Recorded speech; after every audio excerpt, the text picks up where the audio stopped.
তো হ্যালো বন্ধুরা, আমি আজকে নিয়ে আসছি কী করে একটা অ্যাপ্লিকেশন লেখা যায় স্কুলে।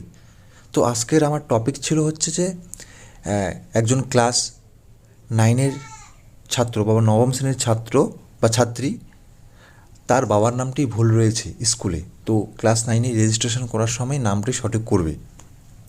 তো সে কারণে আমি প্রথমেই লিখব, যেটা অ্যাপ্লিকেশন ক্ষেত্রে লিখতে লাগে, টু দ্য হেডমাস্টার বা হেড ম্যাডাম। আপনাদের ক্ষেত্রে যদি ম্যাডাম থাকে ম্যাডাম লিখবেন, আর মাস্টার থাকলে মাস্টার লিখবেন। তারপরে আপনাদের স্কুলের নাম লিখবেন, তারপরে স্কুলের ঠিকানা লিখবেন। তারপরে এবার বিষয়, স্কুলের বাবার নামটি সংশোধন করার জন্য আবেদনপত্র। হয়ে গেল, বিষয়টা এটা লিখবেন, যে যার বিষয়, আমার যেমন এটা বিষয় এটাই।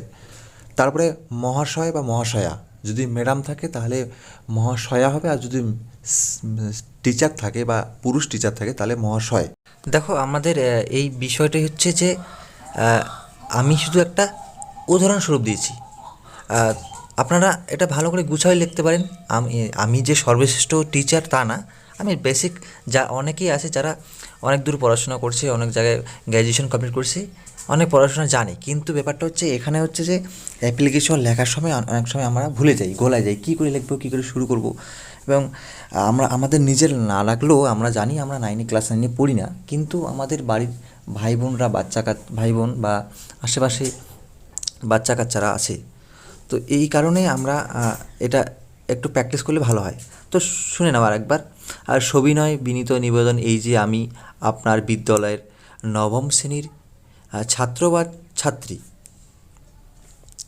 মহাশয় বা মহাশয়া, আমি নিজের আমি তারপরে নিজের নামটা লিখবে, আমি বা যা তোমার যা নাম, হ্যাঁ, তারপরে এবং হচ্ছে আমার রোল নাম্বার, যত তোমার রোল নাম্বার, হয়ে গেল।